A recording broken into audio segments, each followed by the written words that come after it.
தற்சார்பு வாழ்வில் நம்ம இம்மீடியட் ஸ்டெப் முன்னெடுக்கணும்னா எதை எடுக்கலாம்? நிலம் வாங்கினதுக்கப்புறம் உங்களுக்கு இன்னும் தாகம் அதிகம்.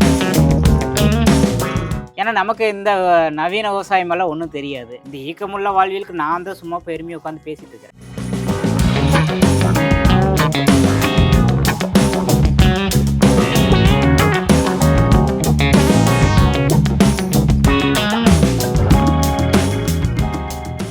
அனைவருக்கும் வணக்கம். தற்சார்பு வாழ்வியல் அப்படிங்கிறது பல பேருக்கு இன்னைக்கு வந்து கனவாவே இருக்கு. ஒரு 15 ஆண்டு காலமாக பெங்களூர்ல ஐடி துறையில பணியாற்றிட்டு 6 ஆண்டுகளாக தற்சார்பு வாழ்வியலை முன்னெடுத்து சக்சஸ்ஃபுல்லா பண்ணிட்டு இருக்கக்கூடிய இதயவனத்தை சார்ந்த இளங்கோ அண்ணனை வந்து இன்னைக்கு நம்ம சந்திக்கிறோம். ஒரு ஆரோக்கியமான சந்ததிகளுக்கு எதெல்லாம் தேவைப்படுது, இவருடைய அனுபவங்கள்ல இருந்து எதை முடியும், எது வந்து டிஃபிகல்ட்டா இருக்கும் அப்படின்றத நம்ம தெரிஞ்சுக்கலாம் அப்படின்றதுக்காக இந்த பதிவு வந்து நம்ம பண்றோம். அண்ணன் இளங்கோ அண்ணா இருக்காங்க. இதயவனம் இரும்புரை அப்படின்ற ஊரை சேர்ந்தவங்க. நிறைய பேர் இவரை வந்து பார்த்துருப்பீங்க. தெரியாதவங்களுக்கு அவரோட சின்ன ஒரு அறிமுகம் வந்து பண்ணிடலாம். அண்ணா வணக்கம். வணக்கம் அண்ணா, இப்போ வந்து சொல்லுங்கண்ணா, நீங்கள் வந்து ஒரு 15 ஆண்டு காலமாக ஐடி துறையில் பெங்களூரில் பணியாற்றிட்டு இருந்தீங்க. அங்கே இருக்கிறப்ப எந்த ஒரு விஷயம் ஸ்பார்க் உங்களுக்கு வந்து ஒரு இயற்கை தேடல் அல்லது இதை நோக்கி தற்சார்பு நோக்கி வரணும்னு தோணுன முதல் ஸ்பார்க் எங்கே நடந்துச்சு, எப்போ நடந்துச்சு? அது பார்த்துட்டிங்கன்னா இந்த காக்கா முட்டை படம் இருக்குங்களா, அந்த கிளைமேக்ஸில் என்ன சொல்லுவாங்க, இதுக்கு ஆயா சுட்ட தோசையே நல்லா இருக்குது அப்படின்னு. அது மாதிரி வழக்கம் போல் நம்ம படிச்சுட்டு வழக்கம் போல் எல்லா இடத்துக்கும் போல் நம்ம வேலைக்கு போகணும், நல்ல பணியில் இருக்கணும் அப்படிங்கிற நோக்கத்தில் நாங்கள் போனோம். அங்கே போய் ஓராண்டுலேயே எனக்கு அந்த நவீன வாழ்க்கை சலிச்சிருச்சு. இதுதானே, இப்படித்தான் தொடர்ந்து போகுமா அப்படின்னு. அப்போ அந்த ஓராண்டுலேயே இந்த வாழ்க்கைக்கான ஏக்கம் தொடங்கிடு. அப்புறம் நம்ம கிட்ட நிலம் இல்லை, அப்போ நம்ம எதை சார்ந்து வாழ்கிறோம் அப்படிங்கிற போது அங்கிருந்து எனக்கு இந்த நவீனத்தோட இதுங்கள் தான் அது தேட ஆரம்பிச்சது. அது நாள் பட என்ன ஆச்சுன்னா அந்த ஏக்கம் அதிகமாச்சு. சரிங்கண்ணா. வீட்டு சாப்பாடு இல்லை, நம்ம கிராமத்து வாழ்க்கை இல்லை. அப்படி பார்க்கும்பொழுது அங்கே என்னால் அந்த வாழ்வியலுக்குள்ளே போக முடியல, தொடர்ந்து பயணிக்க முடியல. அப்புறம் படிப்படியாக தேடல். அப்போ எனக்கான வாய்ப்பு என்ன எடுத்துக்கினா, அது கூட இப்போ சமகாலத்தில் இருக்கிறவங்க நிறைய பேருக்கு வந்து இந்த வாழ்வியலுக்குள்ளே வர்றவங்களுக்கு ஒரு இதாக இருக்குது. அப்போ நான் என்ன பண்ணுவேன்னா, சனி ஞாயிறு லீவு தானே, அப்போ என்னென்னா பக்கத்தில் இருக்கிற ஒரு விவசாய நிலங்களுக்கோ இல்லை ஒரு என்ஜிஓ அந்த மாதிரி போய் அங்கே போய் என்னோட ஏக்கங்களை தீர்த்துக்கிற அந்த 2 நாள். சூப்பர். இது முதல் 2வது வருஷத்துலேயே 2வது வருஷத்துலேயே உண்மையை சொல்ல போனால் முதல் ஆண்டிலிருந்தே ஆரம்பிச்சிருச்சு. சூப்பர். அப்போ எனக்கான வாய்ப்பு அதை ஏற்படுத்திக்கிட்டேன். அது ஒரு வகை. இப்போ இன்னொன்று சொன்னால் தியானம் பண்ண போவோம். அப்போது அந்த சூழலை எனக்கு பிடிச்சிருக்கு. அப்போது அதை நான் வந்து அந்த 15 ஆண்டுகளில் அப்படி நான் ஓரளவுக்கு பேலன்ஸ் பண்ணிட்டீங்க. அதுதான் எனக்கு வந்து ஆரம்பத்திலேயே ஏற்பட்ட ஒன்று தான். அது படிப்படியாக அதனோட தாக்கம் அதிகமாச்சு. இந்த 2018-19 விட்டுட்டு வந்துடலாம் போலவே இருந்தது. அப்போ தான் நம்ம நிலம் வாங்க ஆரம்பிச்சோம். சரிங்கண்ணா. இப்போ நிலம் வாங்கினீங்க, ஒரு 15 ஆண்டு காலம் கழிச்சு நிலம் வாங்குறதுக்கு உங்களால் சேவிங்ஸ் பண்ணி நிலம் வாங்கிட்டீங்க. நிலம் வாங்கினதுக்கப்புறம் உங்களுக்கு இன்னும் தாகம் அதிகமாக இருக்கும். உடனே அதை பதப்படுத்தணும், நமக்கு நம்மளுடைய கனவை வந்து நிறைவேற்றுறதுக்கான வேகம் அதிகமாக இருக்கும். அந்த நேரத்தில் நீங்கள் ஃபேஸ் பண்ண ரொம்ப சேலஞ்சிங்கான விஷயம், ரொம்ப கடினமாக இருந்தது எனக்கு அந்த பயணம் அப்படின்னா நீங்கள் எதை சொல்லுவீங்க? இல்லை, நான் வந்து நிலம் வாங்கினது வேலை செஞ்சுட்டு இருக்கும்பொழுது நிலம் வாங்கிட்டேன். சரிங்கண்ணா. வேலையை விட்டுட்டு நம்ம வாங்கலை. நான் அதாவது 15 ஆண்டுகளில் 10வது ஆண்டில் நான் நிலம் வாங்கிக்கிட்டேன். சரிங்க. நிலம் வாங்கிட்டு நான் முதல்ல சொல்லிட்டு இருந்தேங்களே, அந்த என்ஜிஓக்கு போய் தோட்ட வேலைகள் 2 நாள் போயிட்டு இருந்தீங்க. அப்படி அந்த மாதிரி இப்போ ஏன் நம்ம நிலத்திலேயே வந்து பண்ணலாம், நம்ம நிலத்திலேயே அந்த வேலைகள் செய்யலாம் அப்படிங்கிறத பண்ண ஆரம்பித்தோம். அப்படித்தான் நம்ம வந்து நிலம் வாங்கினோடனே வீடு கட்டணும். அப்போ நம்ம ஒரு முறை வரும் பொழுது நமக்கு ஒத்த மனப்பான்மை உள்ள நண்பர்கள், அவங்களோட குடும்பங்களில் இவங்க எல்லாத்தையும் அழைச்சி தான் இந்த மண் வீடு கட்டணும். அது வரைக்கும் எல்லாமே அப்படித்தான். பெரும்பாலான வேலைகள் நாம கத்துக்கிறோம். இப்போ இன்னொருத்தர் வந்து ஒரு நிலம் வாங்கி ஒரு இடத்த நம்ம வந்து இந்த மாதிரி சீர்திருத்தம் பண்ணணும், இந்த மாதிரி எங்க ஆரம்பிக்கலாம் அப்படிங்கிறது அவங்களுக்கு ஒரு கற்றலா அமையும். அந்த மாதிரி நம்ம கிட்ட தொடர்ந்து பயணிச்சவங்கள ஒருத்தர் தான் நீங்க. அப்ப அந்த ஆரம்பகட்ட வாழ்வியல் எப்படி இருந்தது, அங்க என்னென்ன பண்ணணும் அப்படிங்கறதெல்லாம் தெரியும். இது மற்றவங்களுக்கு பகிர்ந்துக்கிறதுக்காக நம்ம சொல்றோம். கண்டிப்பா. அந்த 15 ஆண்டுகள்ல 10வது ஆண்டுலயே நிலம் வாங்கி இடையில வந்து போயிட்டு இருந்தோம்.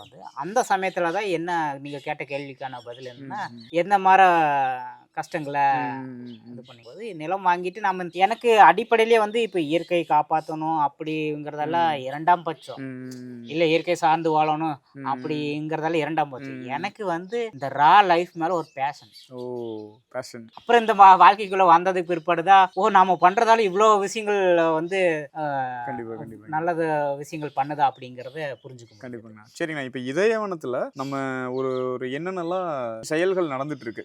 முதல்ல மண் வீடு நம்மளே கட்டணும்.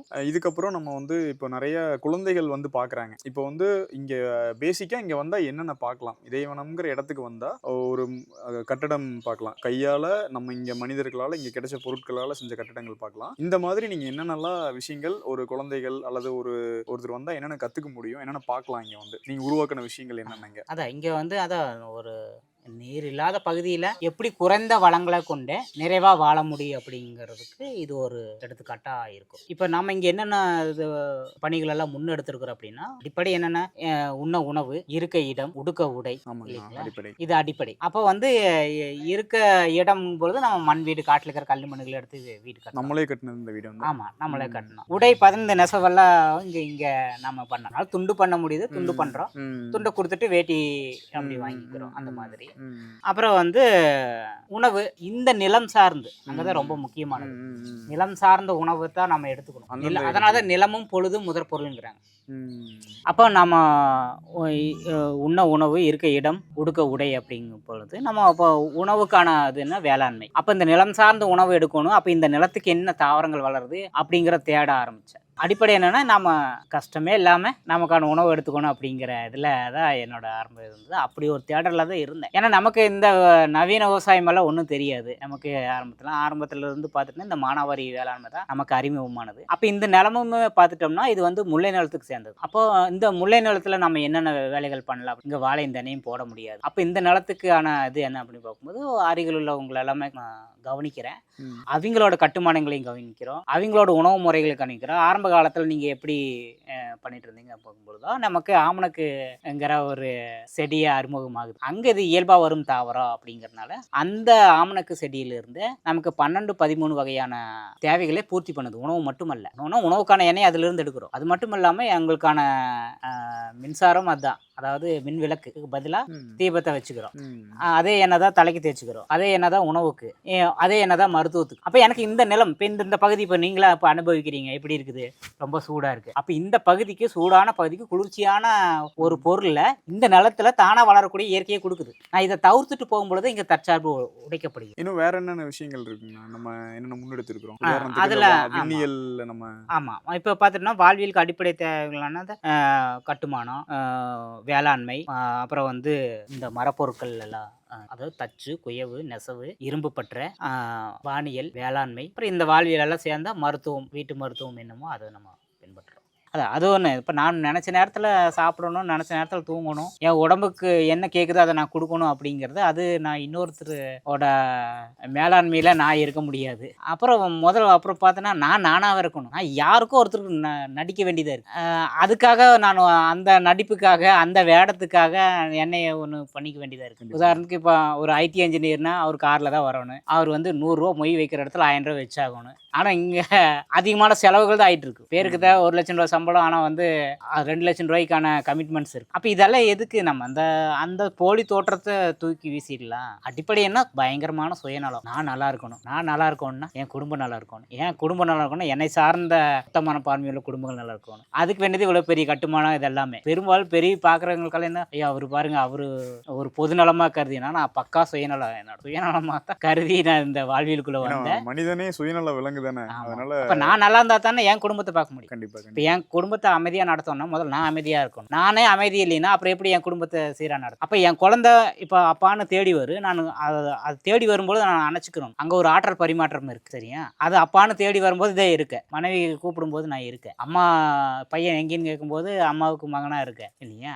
இப்போ இது நான் இங்கே இருக்கணும். நான் எங்கேயே இருந்துட்டு எவ்வளோ சம்பாரிச்சு என்ன பிரயோஜனம்? கடைசியில் அவங்களுக்கு என்ன சாப்பிட்டாங்களா என்ன எதுன்னு தெரியாது. இப்போ எல்லாத்துக்கூடையும் இருக்கு. இந்த 6 ஆண்டுகளாக வந்து அவங்க தேவைப்படுற நேரத்தில் நான் இருக்கிறேன், எனக்கு தேவைப்படுற நேரத்தில் அவங்க அவங்க இருக்காங்க. எனக்கு இது விருப்பமா நான் சொல்லலாம். நீங்க இதை சொல்லும்போது எனக்கு நிறைய ஒரு விஷயம் தோணுதுங்க. இப்போ அப்ராட்ல இருப்பாங்க பார்த்தீங்கன்னா, திருமணத்துக்கு வந்திருப்பாங்க. திருமணம் முடிஞ்சு ஒரு 3-4 மாசத்துல திருப்பி போயிருவாங்க. மனைவி, அம்மா, அப்பா, குழந்தைங்க எல்லாரும் விட்டு போயிருவாங்க. திருப்பியும் அவங்க வந்து ஒரு ஆண்டுக்கு ஒரு முறை ஒரு 10 நாள் 15 நாள் விடுமுறையில இல்ல 1 மாசம் விடுமுறையில வந்திருப்பாங்க. அந்த லைஃப்லாம் நினைச்சு பார்த்தா ரொம்ப கஷ்டமா இருக்குங்க இப்போ வந்து. ஆமா, ஆமா, ஆமா. ரைட்டுங்க. இப்போ வந்துங்கன்னா சிட்டில இருக்கிறாங்க. இப்போ நிறைய இளைஞர்களுக்கு ஒரு ஆர்வம் இருக்கு.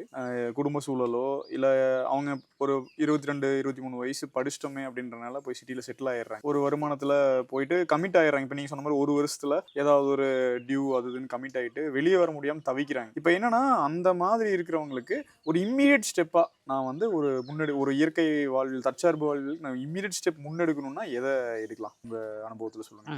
அதான் நான் ஏற்கனவே நான் சொன்ன மாதிரி தாங்க. என்னோட 10 ஆண்டுகளில் எடுத்த சேமிப்பு, அப்புறம் அதுவும் போக இந்த நிலம் வாங்குறதுக்கு அது அந்த தொகையுமே பத்தல. அப்போ நான் கூடுதலாக நான் கடன் வாங்கி தான் இந்த நிலமே வாங்கினேன். வாங்கினதுக்கு பிற்பாடு 5 ஆண்டுகள். அந்த 5 ஆண்டுமே வந்து இந்த நிலத்துலேருந்து நான் எதுவும் எதிர்பார்க்க மாட்டேன் அப்படின்னு சொல்லிட்டு நான் வேலை செஞ்சுட்டு இருந்தேன். எனக்கு எப்பப்போ வாய்ப்பு கிடைக்குதோ அப்போ வந்து இங்கே இந்த நிலத்துக்குரிய வேலைகள் பண்ணிட்டு இருக்கேன். அப்படி ஓரளவு பொருளாதாரம் இருக்கிறவங்க உடனடியாக திரும்ப முடியாதுங்க. முதல்ல நிலம் வாங்கிட்டு படிப்படியாக அதை வந்து என்னென்ன வேலைகள் செய்யலாம், தற்சார்புக்கான என்னென்ன வேலைகள் அங்கே பண்ணலாம் அப்படிங்கிறத அது கற்றுக் கொடுக்கு. நம்ம எந்த நிலமா இருந்தாலும் சரி, உங்களுக்கு அது ஒரு வாய்ப்பாக கூட அமையுது. உடனடியாக திரும்பி எல்லாத்தையும் கற்றுக்கிட்டு இருக்கிற நேரத்தை விட அந்த பணியிலேயே இருந்துட்டு இந்த வாழ்வியலையுமே அதே நேரத்தில் நம்ம கவனிச்சுட்டு வரும்பொழுது நம்ம இந்த வாழ்வியலை முன்னெடுக்க முடியும்.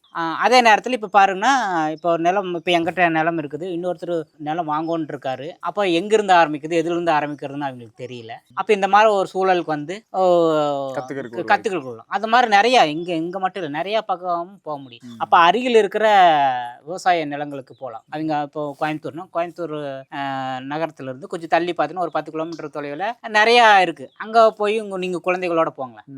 போய் அங்கே இருந்து உங்கள் நேரத்தை செலவழிச்சிட்டு எங்கேயோ போய் ஒரு ரெசார்ட்டுக்கு செலவு பண்ணலாம். அது இங்க வந்து பண்ணலாம்.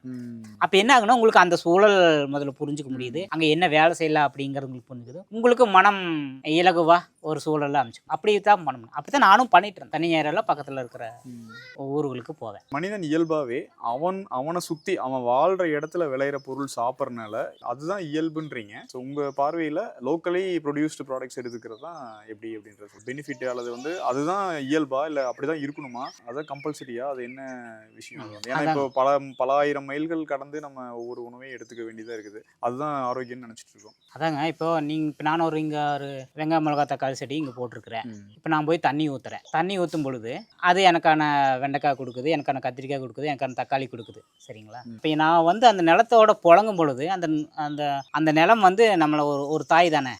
அது நமக்கு என்ன நிறைகுறைகளுக்கு உடம்புல என்ன நிறைகுறைகளுக்குன்னு அது அறிஞ்சுக்கிட்டு அந்த கத்திரிக்காய் உதாரணத்துக்கு உங்களுக்கு விட்டமின் பி இல்லை, எனக்கு விட்டமின் சி இல்லை அப்படின்னா அந்த கத்திரிக்காயிலேயே அது கொடுக்கும். அப்போ எனக்கு இங்கே விளையிற கத்திரிக்காய் பக்கத்தில் விளையிற கத்திரிக்காய் இருக்குதுன்னு வச்சுக்கோங்களேன். இது எனக்கு ஆர்கானிக். நம்ம தோட்டத்தில் விளையிறது நம்மளே நமக்கு இப்போ வட இந்தியாவில் கோதுமை விளையுது, இங்கே வந்து அரிசி விளையுது. சரிங்களா? எனக்கு சுத்தமாக அங்கே செஞ்ச கோதுமை கூட ஆர்கானிக்கும் கூட எனக்கு இன்ஆர்கானிக் தான். இங்கே சுத்தமான ஒரு பொருள் இருக்கும் பொழுது அது அங்கே போய் கொடுத்தா அது இன்ஆர்கானிக் தான். அப்போ இதுலேருந்து எப்படின்னு இப்போ எல்லாமே குளோபலைசேஷன் ஆனது பிற்பாடு இப்போ என்ன ஆகுது அப்படின்னு இயன்ற வரை என் நிலத்தில் இருக்கிற உணவு முதல் என்னை சுற்றியுள்ள நிலங்களுக்கு சுற்றி என் ஊர், என் மாவட்டம், என் மாநிலம், என் நாடு அப்புறம் போய்க்கும். அப்போ நமக்கான உணவு இங்கே இருக்கும் பொழுது வெளியில தேட வேணாம், அது சுத்தமானதை தேடு. அதனால தான் நம்மளோட பாரம்பரிய முறையில் நாம் பண்ணுற உணவு வகைகள் ஏன் அதுக்குன்னா, ஏன்னா இங்கதான் வெளிநாடு போயிருந்தாலும் அவன் இங்கிருந்து போனதுனால அவங்களுக்கான உணவு இங்கிருந்து ரூட்ல இருந்து தான் போயிட்டு இருக்கு. இதுதான் நிலமும் பொழுதும் முதல். நீங்க எல்லாம் எந்த கேள்வி கேட்டாலும் இதை வச்சு ஃபில்டர் பண்ணலாம். நிலமும் பொழுதும் பொருள் அது உன் நிலத்துக்குரியதா இந்த பொழுதுக்குரியதா அப்படிங்கறத பார்க்கணும். இப்போ ஒரு காமனான விஷயங்க, இப்போ என்ன சிட்டி லைஃப்ல அங்க எதுவுமே விளையறதே கிடையாது, ரொம்ப அவுட்டர்ல தான் உங்களுக்கு வருது. இப்போ ஒரு அளவுக்கு இயன்ற விலை நான் வந்து ஒரு நம்ம ஊர் சார்ந்த நம்ம இது சார்ந்த பொருட்கள் உண்ணணும் அப்படின்னா இப்போ மறந்து போன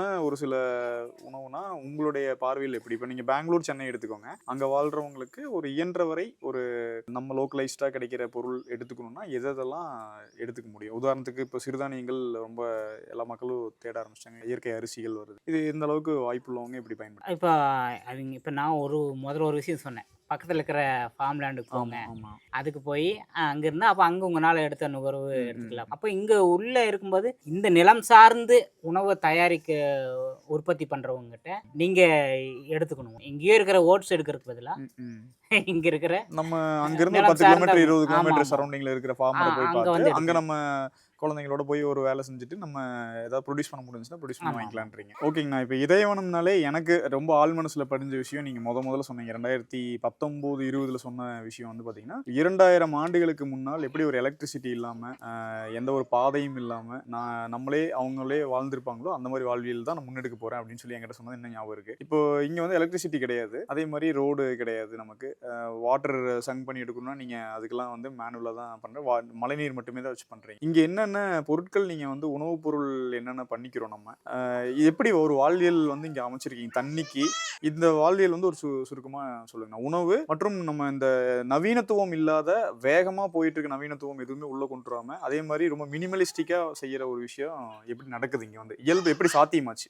பார்த்துட்டுனா உணவு சொல்லுங்க. உணவு வந்து நாங்கள் மானாவாரியத்தை போட்டு எடுத்தோம். அவரை, துவரை, பச்சைப்பயிறு, நிலக்கடலை, ஆமணக்கு, அதாவது வானம் பார்த்த பூமி வானம் பார்த்த பூமி, இந்த மாதிரி மானாவாரியை எடுக்கிறோம். ஸோ அதுதான் இங்கே நம்ம போட்டு வச்சிருக்கிறோம். ஓகேங்க. அவரை, துவரை, பச்சைப்பயிறு இதெல்லாமே போட்டு வச்சு. சரி. ஆனால் அரிசி இங்கே விளைவிக்க முடியல. அதனால இப்போ என்னன்னா, இப்போ நமக்கு தெரிஞ்ச நம்ம குடும்பத்தில் நம்ம நட்பு வட்டாரங்களில் வயல் வெளி வச்சிருக்கிறோங்க. அவங்கக்கிட்ட வந்து நம்ம அரிசி வாங்கிட்டு நாம் இங்கே நிலக்கெண்ணெய் கொடுக்குறோம், நிலக்கடலை கொடுக்குறோம், அப்புறம் ஆமணக்கு கொடுக்குறோம், பச்சைப்பயிறு, தட்டைப்பயிறு இது கொடுக்குறோம். அதனால அப்போ இவங்களுக்கு கொடுத்து இப்படி பரிமாற்றவங்களே இப்போ நான் அவங்க நிலத்துல போய் வேலை செய்கிறேன், அவங்க என் நிலத்துல வந்து வேலை செய்யறாங்க. சொல்லுவாங்களே. ஆமாம் ஆமாம். அப்போ பார்த்துட்டிங்கன்னா அவர் எவ்வளோ உழைப்பு போடுறாருன்னு நமக்கு தெரியுது. இப்போ நீங்கள் என்ன சொன்னாலும் ஒரு பொருளை உற்பத்தி பண்ணுறீங்கன்னா அது எவ்வளோ உழைப்பு போட்டிருக்குங்கிறது அந்த வாங்குறவரும் அதை தெரிஞ்சுக்கிட்டா அது மாற்று கருத்து இல்லாமல் அப்போ நம்ம இப்போ ஒரு படி நெல் கொடுக்குறோம், ஒரு படி அரிசி கொடுக்குறோன்னா அப்போ எவ்வளோ எண்ணெய்ங்கிறது அவங்களையே அந்த உழைப்பிலேயே தீர்மானிச்சு. அது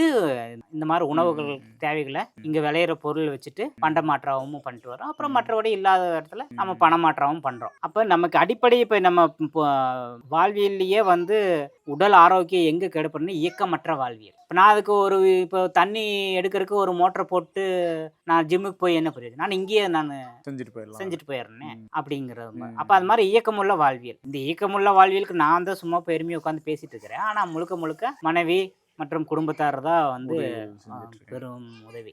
அவங்களே வந்து இப்போ சமைக்கிறது, விறகடுப்புல சமைச்சிக்கிறது, வீட்டில் தீபம் போட்டுக்கிறது, வீடு வலிக்கிறது. இப்போ நம்ம பார்த்தோம்னா சாணி போட்டு மெழுகணும், இப்போ அவ்வளோ பெரிய வீட்டை அது போட்டு மெழுகிறது, இதெல்லாமே. அப்போ இந்த மாதிரி உணவு நாங்கள் எப்படி மின்சார தேவைகளை வந்து இந்த மாதிரி மழைநீர், இப்போ நம்ம கூட மழைநீர் தொட்டி வந்து சேகரித்து மழைநீர் சேகரிப்பு தொட்டி கட்டியிருக்கோம். அது மேட்டு பகுதியில் கட்டியிருக்கிறோம். திருப்பினா மோட்டரில் தண்ணி விழுகிற மாதிரியே விழுகுது இறக்கத்தில். அப்போ ஃப்ரீ சோர்ஸை பயன்படுத்துகிறோம். அதுக்கு இல்லைன்னா அதுக்காக ஒன்று பண்ணிட்டு இருக்கணும். அதனால் அப்படியும் பண்ணுறோம். அந்த அடித்து எடுக்கிறோமோ அந்த உடல் உழைப்புக்கு அப்படியும் பண்ணுறோம். அவசர தேவைகளுக்கு திருகுனா தண்ணி வந்துடு. சூப்பர். சரிங்களா? அப்போ இந்த மாதிரி நம்ம புரிதலோட நம்ம அதை இப்போ செஞ்சோம்னா உண்மையாலுமே சொல்ல போனால் எல்லாருக்கும் என்னன்னா, ஐயோ இது கரண்ட் இல்லாமல் இப்படி போய் கஷ்டப்படுறாரு. உண்மையாலுமே நான் தான் இன்பமாக வாழ்கிறேன், நான் தான் ஆடம்பரமாக வாழ்கிறேன், எல்லாத்தையும் என்ஜாய் பண்ணி வாழ்ந்துட்டு. இப்போ நீங்கள் வந்திருக்கிறீங்க, உங்களோட பேசுறதுக்கு எனக்கு நேரம் இருக்கு. கண்டிப்பாக எந்த ஒரு மைண்டில் கமிட்மெண்ட் அடுத்தது போகணுமே அப்படின்ற அவசரமே கிடையாது. மற்றவங்களாம் என்னன்னா அடுத்த வேலையை பெண்டிங் வச்சுட்டு இந்த வேலை இந்த டைம் அப்படின்னு சொல்லிட்டு பண்ணிட்டு இருப்பாங்க. இப்போ பார்த்துட்டிங்கன்னா இப்போ நாம எல்லாத்துக்குமே உடல் உழைப்பு போட்டு திருகுனா கேஸ் எரியுது, சமையல் சுவிட்ச் போட்டால் காற்று ஃபேனு வந்துடுது, மோட்டர் போட்டால் தண்ணி வந்து எல்லாம் வந்துடுது. அப்போ அந்த நவீனத்தை பயன்படுத்துறவங்களுக்கு தானே நேரம் இருக்கணும். ஆனால் அவங்களுக்கு நேரம் இல்லை. அப்போ அந்த நேரம் எங்கே களவாடப்படுகிறது? வருமானம்ங்கிற பேர். எனக்கு நேரம் இருக்குது, எல்லாத்துக்கும் இதாக செய்கிறேன், எல்லாமே உடல் உழைப்பால் செய்கிறேன், எனக்கு நேரம் இருக்குது, உங்களுக்கு ஏன் நேரம் இல்லை? அப்போ இதை தேடி போகும் பொழுது உங்களுக்கு இதுக்கான தேடல் வரும். உங்களுக்கு அந்த ஃபர்ஸ்ட் இயரில் வந்த ஸ்பார்க் இதுதான் நினைக்கிறேன். இருக்கலாம். ஒரு இப்போவே பார்த்தீங்கன்னா மழை வர மாதிரி இருக்குது, ஒரு உருக்கமாக இருக்குது. ஒரு ஃபேன் இல்லாமல் எப்படி நம்ம வீட்டுக்குள்ள இருக்குது? ஏன்னா இப்போ காங்கிரீட் வீடுகள்லாம் பார்த்தீங்கன்னா ரொம்ப பயங்கர சூடாக இருக்கும். நம்ம வெளியில் இருக்கிறது அப்படியே ஆப்போசிட் கிளைமேட்டை பயங்கர ஹீட் இன்னும் அதிகப்படுத்தி காமிக்கும். எப்படி நம்ம இங்கே ஒரு ஃபேன் கூட இல்லாமல் குழந்தைகளோட எப்படி நீங்கள் வந்து இந்த வாழ்வியல் நவீன ஆப்ரேஷன்ஸ் எதுவுமே இல்லாததுக்கு ஒரு ரீசன் சொன்னீங்க. ப்ராக்டிக்கலாக இந்த வீடுகளில் பாசிபிளாக நம்மளே கட்டின வீடுன்னு சொல்கிறீங்க. இது எப்படி உங்களுக்கு வந்து இந்த சூழலோட பொருந்தது, அதை பற்றி சொல்லுங்கள். அதான் இப்போ நம்ம சுவாசிக்கக்கூடிய காற்று வெளியேறுது உடம்புல, உண்ணும் உணவு மலமா வெளியேறும். அப்போ ஒரு உள்ளீடு இருந்தால் அது வெளியீடு வேணும். இதே அமைப்பு தான் அந்த வீடு. காற்று வந்துச்சுன்னா அது வெளியேறும். அப்போ அதுக்கேற்றவாறு ஜன்னல், கதவு இதெல்லாம் பண்ணுவது அது காற்று வெளியேறுது. அப்போ காற்று ஜன்னல் கதவு மூலமா மட்டுமில்ல, சுவற்றிலயும் வெளியேறும். சுவாசிக்கக்கூடிய சுவர். அது பார்த்துட்டீங்கன்னா, சுவாசிக்கக்கூடிய சுவரை எப்படி சொல்றேன் அப்படின்னா, நீர், நெருப்பு, காற்று இந்த 3 சமநிலையில் இருக்கும்போது ஒரு உயிர் உருவாகும். அப்ப இந்த மண் சுவற்றில வந்து நம்ம கட்டும்போது என்ன ஆகுதுன்னா, இந்த நீர், நெருப்பு, காற்று சமநிலையில். அப்ப அங்க சுவாசிக்கும் திறன் அந்த அதனால தான் உயிருள்ள வீடு. உங்க பிரீத்திங் அப்பா ஹோம் கட்டின வீடுப்பா. இது வந்து பிரீத்திங் ஹோம்பாங்க. ஆமா. அது என்ன இது? அப்ப இது இந்த உயிரோட்டம் அந்த வீட்ல இருக்கு. ஸோ நமக்கு வந்து உள்ள சூழல் வந்து குளுமையா தான் இருக்கு நமக்கு. ஆமா. அந்த காற்று வெளியே போகுது. அப்போ அதுக்கு இப்ப நம்ம காங்கிரீட் வீடுன்னு வச்சுக்கோங்களேன். ஓகேங்க. வெளியே என்ன சூழல் இருக்குதோ அதே சூழல் தான் உள்ளேயும் கொடுக்கும். ஆனா வெளியேறாது அது. ஆமா. வெளியேறாது. வெளியேறினா தானே அது தருது. குளிர்னா ரொம்ப குளிரா இருக்கு. இல்லைன்னா புழுக்கம்னா ரொம்ப புழுக்கமா இருக்கு. ம். அங்க தான் ஃபேனு, ஏசி தேவைப்படும். ஏசி இதெல்லாம் தேவைப்படுது. ம். இந்த வழியில் தேவைப்படாது. நானே மெனக்கட்டு அந்த இது பண்ணணும். அப்ப நான் ஒரு ஏசி பில் கட்டணும், கரண்ட் பில் கட்டணும், ஃபேனுக்கு வாங்கணும், இதெல்லாம் பண்ணணும். நீங்க வீட்டுக்குள்ள போய் பாருங்க. நல்லா அருமையா தூக்கம் வரும். நல்லா காற்றோட்டமா இருக்குது. வேற என்ன? சிறப்புங்கண்ணா. தற்சார்பு வாழ்வியல் மேல ஒண்ணு கணவனுக்கோ இல்ல மனைவிக்கோ ஒரு ஈடுபாடு இருக்கு. ஆனா அது வந்து குடும்பத்தினரோட ஒத்துழைப்பு இல்லாதனால நிறைய பேர் இந்த வாழ்வியலுக்குள்ள வராம இருக்காங்க. இப்ப அவங்க எல்லாமே வந்து ஏன்னா அவங்களுக்கு புரிதல் இல்லாம இருக்கு. இப்போ ஒருத்தர் கணவனோ மனைவியோ ஒரு பக்கம் போய் எல்லா பக்கம் சந்திக்கிறாங்க, மக்கள் எல்லாம் நிலமெல்லாம் பார்க்க அதை அப்படியே கொண்டு போய் அவங்ககிட்ட புகுத்துறது. புகுத்தும் போது என்ன ஆகு, அவங்களுக்கு எதிர்ப்பு தான் காட்டுவாங்களுடைய அது அதுக்கு பதிலா அவங்களுக்கு இங்க அழைச்சிட்டு வரலாம். அப்ப அழைச்சிட்டு வரும்போது பாரு சமகாலத்துல ஒரு மனைவி கணவன்கிட்ட சொல்ல பாருங்க இந்த மாதிரி தான் வாழ்றாங்க, குழந்தைகள்லாம் ஆரோக்கியமா இருக்கிறாங்க, இதெல்லாம் இருக்குது அப்படிங்கும் பொழுது அவங்களுக்கு அப்பதான் புரிதல் ஏற்படும் இல்லையா? இல்ல அவங்க பாருங்க அவங்க வீட்டுல வந்து விறகடுப்புல சமைக்கிறாங்க அப்படின்ட்டு ஒரு கணவன் போய் மனைவி கிட்ட சொல்லி நீ விறகடுப்புன்னா எந்த பெண்மணியுமே ஒத்துக்கன்னா அவங்களோட சூழல் வேற, அவங்களோட இது. எப்போ ஒரு பெண்மணி வந்து தன்னோட குழந்தைகளுக்கும் தன்னோட கணவனுக்கும் இந்த மாதிரி ஒரு வாழ்க்கை நல்லது அப்படிங்கும்போது அவங்க அடுத்துக்கு முன்னெடுத்துட்டு போயிடுவாங்க. அதனால திணிக்க வேண்டாம், அவங்க மேல திணிக்கிறதுக்கு பதிலாக அப்ப அதுக்கு ஒரு வாய்ப்பை நம்ம இங்க ஏற்படுத்தி தரணும்னா இது அதுக்கு தான் எல்லா சனிக்கிழமையுமே நம்ம வந்து இங்க ஒரு பார்வையிடுறதுக்கான நாளா வந்துட்டு வரவங்களோட இந்த அனுபவத்தை பகிர்றோம். வாய்ப்புள்ளவங்க அதை பின்பற்றலாம். இப்போ இந்த இது சொன்னீங்க, அந்த மேகம் வந்து மழைப்பொழிவு வந்து 6 மாதத்துக்கு முன்னாடி கணிக்கலாம். நீங்க ஒரு சுருக்கமா அது என்ன விஷயம் நம்ம இங்க, ஏன்னா இதயவனம் நினைச்சாலே நிறைய பேத்துக்கு அதுதான் வந்து குழந்தைங்கலாம் கூட நிறைய ஆர்வமா பார்க்க வர்றாங்க. ஸோ அந்த இதை மட்டும் ஒரு சொல்லுங்கண்ணா. இப்போ நமக்கு பார்த்துட்டிங்கன்னா வேளாண்மையாகட்டும், வாழ்வியலுக்கு தேவையான நீராகட்டும், எல்லாத்துக்குமே மழைநீர் சேகரித்து தான் பண்ணுறோம். அப்போ மழைநீர் ரொம்ப ரொம்ப அடிப்படைங்கிறது நமக்கு தேவையானதுனால இப்போ இந்த மாதிரி நிகழ்வு ஒன்று கூடுறதுக்கெல்லாம் வந்து தண்ணி இருந்தால் தான் நம்ம பண்ண முடியும், இல்லைன்னா பண்ண முடியாததுனால அப்போ மழை எப்போ வரும் வராது அப்படிங்கிறதுக்கு தேடுறதுக்கு ஆரம்பிச்சும் போது இந்த வானியல் பற்றிய கிடைச்சது. அப்புறம் எனக்கு நான் தாவரங்கள் எல்லாம் போட்டு வளர்த்தெடுக்கும் பொழுதும் பார்த்தீங்கன்னா பட்டம் பருவமெல்லாம் தள்ளுது. அப்போ இதை நோக்கி பயணிக்கும் பொழுது தான் நமக்கு இந்த கற்போட்ட தரவுகள் நம்ம முன்னோர்கள் பின்பற்ற எதுவுமே நான் புதுசாக சொல்ல, அவங்க சொன்னதுதான் அப்படியே பின்பற்ற ஆரம்பிக்கிறோம். அதை எந்த அளவுக்கு நம்ம வாழ்வியல் கொண்டு வரோமோ அப்படி. இப்போ வான் மேகம் வந்து எப்படி ஒரு குழந்தை கரு உருவாகி 10 மாதத்துல பிறக்குதோ அதே போல வானத்துல கரு உருவாகி 6 மாதம் கழிச்சு பிறப்பா எடுக்குது. அந்த நாட்களையும் நேரங்களையும் குறிப்பு எடுத்து வச்சுட்டோம்னா நமக்கு இப்போ உதாரணத்துக்கு சூரியன் 6 மணிக்கு உதயமாகுது. அப்போ என்ன சூழல் இருக்குது, இதமாக இருக்குது, மனமும் இதமாக இருக்குது, அதனோட சூழல் புரியுது. 12 மணிக்கும் போது உச்சியில் இருக்குது. அப்போ அது என்ன சூழல் தருது, வெப்பத்தை தருது. அப்போ என்ன பண்ணணும் அப்படிங்கிற நம்ம வாழ்வியல் திட்டமிட்டுக்கிறோம். அதே மாதிரி மாலை ஆகும்பொழுது அப்போ 6 மணிக்கு சூரியன் உதயமாக்குது, 12 மணிக்கு எங்கே இருக்குது, அது என்ன விளைவை தருதுங்கிறது புரிஞ்சு அதையே எக்ஸ்டெண்ட் பண்ணால் போதும். அது ஒரு நாளினுடைய விஷயத்தை நம்ம புரிஞ்சு ஒரு நாளை ஒரு வாரமாக்குங்க, ஒரு மாதமாக்குங்க. அப்போ 2 மாதத்துக்குள்ள என்ன மாற்றம் ஏற்படுது, 3 மாதத்துக்கு ஒரு முறை என்ன மாற்றம் ஏற்படுது, 6 மாதத்துக்கு என்ன மாற்றம் ஏற்படுது, ஓராண்டுக்கு என்ன மாற்றம் ஏற்படுது, 60 ஆண்டுக்கு ஒரு முறை என்ன மாற்றம் ஏற்படுது, 1800 ஆண்டுக்கு ஒரு முறை என்ன மாற்றம் ஏற்படுங்கிறத எளிமையாக புரிஞ்சுக்க முடியும். இதுக்கெல்லாம் ஞானமெல்லாம் தேவையில்லை, உட்காந்து கவனிச்சாவே போதும். நமக்கு தான் நேரம் இல்லையே, சிந்திக்கிறதுக்கு நேரம் கிடையாது, யோசனை பண்ணுறதுக்கும் யோசிக்கிறதுக்கு தான் என்றதுக்கு தான் நேரம் இருக்கு. இப்போ சிட்டி லைஃப்ல அல்லது ஒரு நவீன வாழ்க்கையில அடாப்ட் ஆன ஒரு ஃபேமிலி வந்து அவங்களுடைய அடுத்த தலைமுறைக்கு ஒரு இயற்கையான ஆரோக்கியமான தலைமுறை உருவாக்கணும்னு நினைக்கிறாங்கன்னு விருப்பப்பட்டாங்கன்னா நீங்க வந்து அவங்களுக்கு என்ன அட்வைஸ் வந்து உங்களுடைய அனுபவத்துலன்னு சொல்லுவீங்க? அதாவது பார்த்துட்டிங்கன்னா இப்போ நாம் வாழ்கிற வாழ்க்கையை பார்த்துட்டிங்கன்னா அடுத்த தலைமுறையினரோட அடிப்படை வாழ்வாதாரத்தை உறிஞ்சி தான் இந்த ஆடம்பர வாழ்க்கையை வாழ்ந்து நம்ம ஒன்றும் எளிமையான வாழ்க்கையை வாழல, நம்ம வந்து ஆடம்பர வாழ்க்கை தான் வாழ்ந்துட்டுருக்கோம். அதுக்கான மின்சாரமாகட்டும் பெட்ரோல் ஆகட்டும் இது எல்லாமே பார்த்துட்டிங்கன்னா அடுத்த தலைமுறையினரோட அது. இப்போ இயன்ற வரை நம்ம இதனால எதெல்லாம் மாற்றிக்கலாம். நுகர்வு கலாச்சாரத்தில் வந்து உடைகள் எந்த அளவுக்கு நம்ம குறைவாக பண்ணிக்கிறது, சாயம் போடாத ஆடைகளை வந்து முன்னெடுத்து அந்த மாதிரி. அப்போ நமக்கு வந்து இப்போ ஒருத்தர் வந்து தோட்டம் காடெல்லாம் வச்சுருக்காரு, அவருக்கு நல்ல சூழல் இருக்குது, ஒரு ஃபேன் இல்லாமல் வாழ முடியும் தானே. அப்போ அதை பண்ணலாம், எங்கெங்கே குறைக்கலாமோ அந்த மாதிரி நம்ம பண்ணலாம். இப்போ பெட்ரோல் இருக்கும்போது கொஞ்சம் நடக்க தூரம் இருந்தால் நடந்து வரலாம் அப்படிங்கிற மாதிரி. அப்போ அந்த குழந்தைகளுக்கு இந்த கற்றலை எப்படி போய் சேரு அப்படிங்கும்போது உணவுகளை பார்க்கும், பக்கத்தில் இருக்கிற தோட்டங்கள் போகும், அங்கே எவ்வளோ உழைப்பு செலுத்தப்படுது அப்படின்னு பார்க்கும்பொழுது அவன் உணவில் அதிக நுகர்வை குறைப்பான், அதாவது தேவையானதை எடுத்துக்குவான், அது வீண்படுத்த மாட்டான் இல்லைங்களா. அந்த மாதிரி அப்படி பண்ணலாம். அப்புறம் வந்து குழந்தைகளுக்கு அடுத்த தேவை என்ன அப்படின்னு பார்த்துட்டிங்கன்னா, இப்போ நம்ம வானியலை பற்றி சொன்னோம். வானியல் தான் எல்லாத்துக்குமே அடிப்படை. ஒரு தச்சாகட்டும், ஒரு குயவாகட்டும், ஒரு நெசவாகட்டும், இதில் வந்து பார்த்துட்டிங்கன்னா பஞ்சபூதங்களோட அடிப்படை. இப்போ ஒரு வேளாண்மை செய்யணும்னா வானியல் தெரிஞ்சிருக்கணும். இப்போ 5 பெரும்பூதங்களில் அடிப்படை வந்து பார்த்துட்டிங்கன்னா வானியல், வெளின்னு சொல்லக்கூடிய. ஆமாம், வெளின்னு சொல்லக்கூடாது. இப்போ ஆகாயம், காற்று, நெருப்பு, நீர், நிலம் அப்படி தானே வருது. அப்போ ஆகாயம்ங்கிறது அப்போ அந்த ஆகாயத்தை நம்ம கவனிக்கணும். இதில் தான் இங்கிருந்து தான் எல்லா கல்வியும் தொடங்குது, புரியுதுங்களா. இப்போ இருக்கிற நவீன கல்வி கூட இந்த அடிப்படையான இந்த மரபு அறிவு இல்லைன்னா இந்த நவீன கல்வியை புரிஞ்சுக்க முடியாது. இன்னும் எளிமையாக சொல்ல போனால் பித்தாகரஸ் தேட்டர் என்னன்னு 2 டிகிரி படித்து எனக்கே தெரியும். சைன் டீட்டா காஸ் டீட்டா இதுக்குன்னு தெரியும். நாங்கள் இதெல்லாம் விண்ணியல் மூலமாக குழந்தைகளுக்கு சொல்லிக் கொடுக்குறோம். ஒரு நிழல் வச்சு எளிமையாக சொல்லிக் கொடுக்குறோம். அது வாழ்வியலுக்கு எப்படி கொண்டு இன்டெகிரேஷன் பற்றி இப்போ படித்து என்ன அதெல்லாம் எப்படி வாழ்வியல்கள் கொண்டு வரும்னு தெரிய முடியுமா, இல்லை அது எப்படி அந்த கணக்கு ஏன் அப்படிங்கிறது தெரியுமா. இந்த மாதிரி கணக்கியல், அதே மாதிரி எழுத்துக்கள், தமிழ் எழுத்துக்கள்லேயே வந்து எல்லா விஷயங்களுமே அதாவது தமிழ் மொழி பார்த்துட்டிங்கன்னா எல்லாமே உங்களுக்கு படைப்பிலிருந்து அது வந்து பரிணாம வளர்ச்சியானது, அது எப்படி 108 எலமெண்ட்ஸாக பிரிஞ்சது, அது எப்படி வந்து நமக்குள்ள அந்த ஆற்றலாக இருக்குது, அந்த 7 கோள்கள் தான் நம்ம உடம்புல வந்து 7 சக்கரங்களாக இருக்குது, அதான் 7 வண்ணங்களாக இருக்குது, அதான் 7 கிழமைகளாக இருக்குது, அதான் 7 தலைமுறைகளாக இருக்குது, அது எப்படி அடுத்த தலைமுறைக்கு அந்த நாலேஜ் கடத்தப்படுது அப்படிங்கிறது எல்லாமே வெறும் 247 எழுத்துக்களையே எல்லாத்தையும் சொல்லிப்பட்டு. அதுலேயும் இந்த உயிரெழுத்துக்கள் 12 எழுத்துக்கள்லேயே எனக்கு வந்து படைப்பு எப்படி உருவாச்சு, அது எப்படி பரிணாம வளர்ச்சி ஏற்பட்டுச்சு, அப்போ நம்ம பிரபஞ்சத்தில் நாம் எங்கே இருக்கிறோம், இது எல்லாமே சொல்லியிருக்காங்க.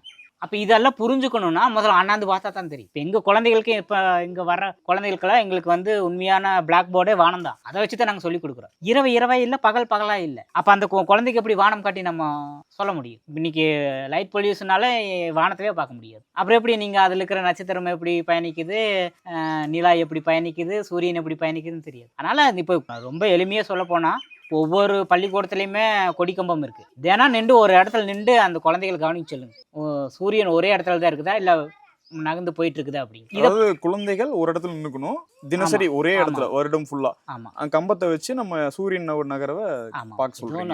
இது ஒன்றும் பெரிய விஷயம் இல்லை. ஒரு கரண்ட் வீட்டுக்கு முன்னாடி இருக்கிற கரண்ட் கம்பம் ஒரு நிலையான இடத்த வச்சுக்கிட்டு கவனிச்சுட்டு இருந்தோம்னா நமக்கு தினசரி ஏதோ ஒரு நேரம் காலையில 8 மணிக்கு வச்சுக்கலாம். அப்போ அந்த நகர்வு காலத்துல பூமியில் என்ன மாற்றங்கள் ஏற்படுது. அப்போ பஞ்சபூதத்தோட தன்மை தெரிஞ்சாதான், ஒரு உடம்போட பஞ்சபூதத்தை தெரிஞ்சாதான் அதுக்கு என்ன உணவு, அதுக்கு என்ன மருத்துவம் அப்படிங்கிறத புரிஞ்சுக்க முடியும். இப்போ இந்த முக்காலி வடிவமைச்சுக்கிறோம் அப்படின்னா, இந்த முக்காலியில் இந்த மரத்தில் எந்த நீர், நெருப்பு, காற்று எப்படி இருக்குதுன்னு பார்த்துட்டு அந்த மரத்தை தீர்மானிக்க முடியும், இந்த முக்காலி செய்யலாமா செய்யக்கூடாது அப்படின்னு. அதே மாதிரி ஒரு துணி, ஒரு பஞ்சில் இந்த நூல் எடுக்கிறது. அப்போ எல்லாத்துக்கும் அடிப்படை இது. நீங்க இடையில மட்டும் கல்வின்னு கொடுத்துட்டா எனக்கு ஆதியும் இல்லை அந்தமும் இல்லை. அப்ப கடைசி வரைக்கும் நான் அதை மட்டுமா தான் பின்பற்றேன். இப்போ அதனால இப்ப இருக்கிற நவீன கல்விக்குமே அடிப்படை இந்த மரபு அறிவு தேவை. அதுக்கு பள்ளி குழந்தைகள் வர்றாங்க, கல்லூரி மாணவிகள் வர்றாங்க, அவங்களுக்கு நம்ம இந்த அனுபவத்தை பகிர்றோம். அதுக்கான ஒரு தளமாகவும் அமைச்சுக்கிறோம். அதுக்கு தான் எல்லா சனிக்கிழமையுமே சந்திக்கிறதுக்கான நாளாக வச்சுட்டு இந்த வாழ்வியலை மற்றவங்களுக்கு பகிர்றோம். சிறப்புங்கண்ணா, ரொம்ப ரொம்ப சிறப்பாக இருந்துச்சு. இப்போ இதுல இருந்து டேக் அவேனா ஒரு 3 விஷயத்தை நம்ம எடுத்துக்கலாம். முதல் விஷயம் பஞ்சபூதத்துக்கு அடிப்படையான வானவியல் பார்க்கறது. அதாவது தினசரி ஒரு 8 மணி சுமாருக்கு வந்து நம்ம நின்று ஏதோ ஒரு கம்பத்து முன்னாடி நம்ம சூரியனுடைய நகர்வு தென் செலவையா வட செலவையான்றது கவனிக்கிறது ஒன்று சொன்னீங்க. ரெண்டாவது, நம்ம சாப்பிட்ற உணவை வந்து நம்மளே போய் அந்த தோட்டங்களில் பார்வையிட்டு நம்ம வந்து அதில் ஈடுபாட்டோட செய்யறப்ப நுகர்வு கலாச்சாரம் குறையும். ஸோ அவனோட உணவு தேவையை ஸோ இயற்கை வாழ்வில் எதுவும் தொடங்கும் அப்படின்ற சொல்லியிருக்கீங்க. இதை பற்றி மேலும் தெரிஞ்சுக்கணும்னா ஒவ்வொரு சனிக்கிழமையும் இதயவனத்துக்கு வந்தால் தெரிஞ்சுக்கலாம் அப்படின்ற ஒரு தகவலையும் வந்து கொடுத்துருக்கீங்க. ஸோ வியூவர்ஸ், இப்போ நம்ம இதுக்கு மேலே ஏதாவது இதயவனத்துலேருந்து தெரிஞ்சுக்கணும், ஏன்னா நிறைய போட்டிங்கன்னா தெரியும், யூடியூப் வீடியோஸ் நிறைய இருக்கானது, அதில் இல்லாத கேள்விகள் தான் நம்ம இங்கே வந்து முன்னெடுத்து கேட்டிருக்கிறோம். இன்னும் ஏதாவது கேள்விகள் இருந்தால் நீங்கள் இங்கே கேட்கலாம், இல்லை சனிக்கிழமை அன்னைக்கு நீங்கள் வந்து நேரடியாக வரலாம். இவருடைய தொடர்பு எண்ணி நம்ம வந்து கீழே டிஸ்கிரிப்ஷனில் கொடுக்குறோம். ஸோ நீங்கள் அதையும் வந்து அவருக்கு கால் பண்ணி கூட நம்ம வந்து சந்தேகங்கள் கேட்டுக்கலாம். ஸோ ஆனால் ரொம்ப நன்றி. நன்றி. சுருக்கமாக இருந்தாலும் நிறைய விஷயங்கள் வந்து சொல்லியிருக்கீங்க.